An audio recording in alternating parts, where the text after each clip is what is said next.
Поехали.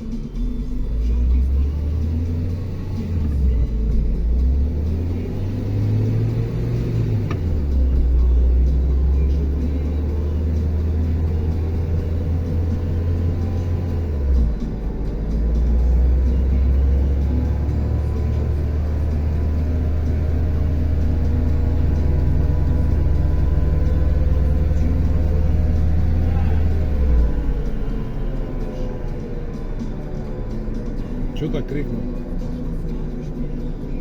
Я на СТО вешу на подъемнике газую. Определить, где гул идет. А! Уши говорит. Сейчас посмотрим, что там. Ну что там, Сань?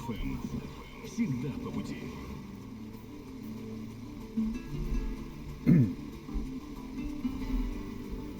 Пока наверху.